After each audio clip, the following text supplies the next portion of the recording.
Selamat pagi, bersama saya, Cindy Raja. Mari awali aktivitas dan pelayanan Anda melalui renungan pagi bersama Allah di waktu fajar.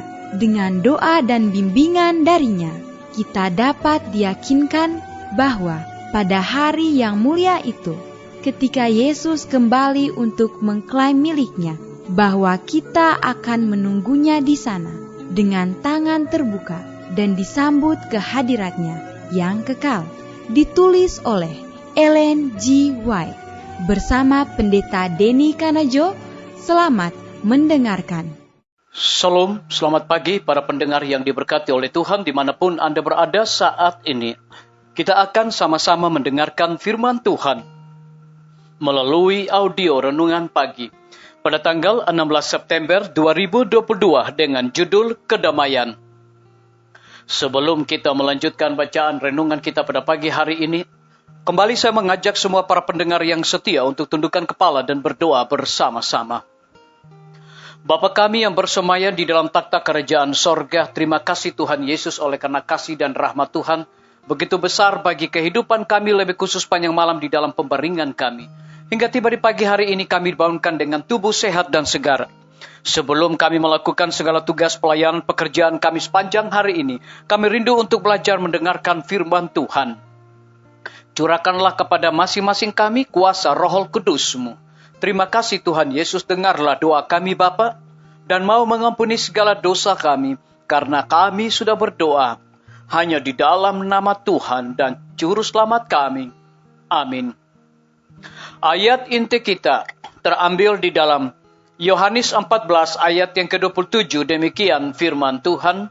Damai sejahtera kutinggalkan bagimu, damai sejahtera kuberikan kepadamu, dan apa yang kuberikan tidak seperti yang diberikan oleh dunia kepadamu. Janganlah gelisah dan gentar hatimu. Mari kita ikuti penjelasannya. Apabila kita menerima Kristus sebagai seorang tamu yang tinggal di dalam jiwa, damai Allah yang melebihi segala pengertian akan memelihara hati dan pikiran kita melalui Kristus Yesus. Kehidupan juru selamat di atas dunia, walaupun hidup di tengah-tengah pertentangan, adalah suatu kehidupan yang damai. Tidak ada topan manusia atau amarah setan yang dapat mengganggu ketenangan dari hubungan yang sempurna dengan Allah. Dan ia katakan kepada kita, damai sejahtera kutinggalkan bagimu. Damai sejahtera kuberikan kepadamu. Kebahagiaan yang diperoleh dari sumber-sumber duniawi berubah-ubah, sebagaimana keadaan yang bermacam-macam dapat mengubahnya. Tetapi damai Kristus adalah damai yang tetap dan abadi. Itu tidak bergantung kepada keadaan-keadaan dalam dunia, pada jumlah harta duniawi atau jumlah sahabat-sahabat duniawi. Kristus adalah mata air hidup, dan kebahagiaan yang diperoleh dari Dia tidak pernah gagal. Kelemah lembutan Kristus yang dinyatakan dalam rumah tangga akan membuat penghuninya bahagia. Itu tidak menimbulkan pertengkaran, tidak memberikan jawaban marah, tetapi memenangkan watak yang menjengkelkan dan menyebarkan suatu kelembutan yang dirasakan oleh semua dalam lingkungannya, yang menyenangkan. Kemana saja dihargai, itu membuat keluarga-keluarga dunia sebagian dari satu keluarga besar yang di atas. Disalin dari buku Khotbah di atas bukit, halaman 25 sampai 26. Kristus adalah Raja Damai, dan misinya lah untuk memulihkan damai ke bumi dan sorga yang telah dirusak dosa. Barang siapa setuju meninggalkan dosa dan membuka hatinya kepada kasih Kristus, menjadi seorang yang memperoleh kedamaian sorga. Tidak ada dasar kedamaian lain daripada ini. Kasih karunia Kristus yang diterima dalam hati menundukkan permusuhan. Itu menghilangkan perselisihan dan memenuhi jiwa dengan kasih. Orang yang berdamai dengan Allah dan sesama manusia tidak bisa dibuat sengsara. Disalin dari buku Khotbah di atas bukit, halaman 37. Biarlah bacaan renungan kita saat ini akan menjadi berkat bagi kita semua. Mari kita tunduk kepala dan kita berdoa. Bapa kami yang bersemayam di dalam takhta kerajaan sorga, Terima kasih Tuhan oleh karena firman-Mu di pagi hari ini mendatangkan sukacita, kasih, pengharapan, dan kedamaian bagi kehidupan kami masing-masing. Lebih daripada itu, memberikan sebuah penekanan. Apabila kita menerima Kristus sebagai seorang tamu yang tinggal di dalam jiwa, damai Allah yang melebihi segala pengertian akan memelihara hati dan pikiran kita melalui Kristus Yesus. Terpujilah nama Tuhan. Pada pagi hari ini hamba berdoa untuk pemerintah kami.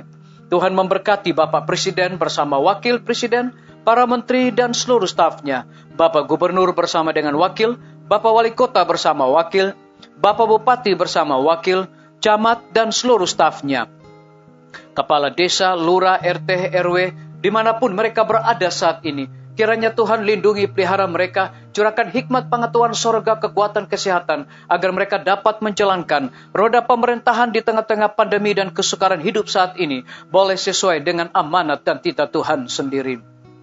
Kami juga berdoa untuk pimpinan-pimpinan organisasi gereja Tuhan, dari tingkat yang tertinggi sampai kepada gembala jemaat.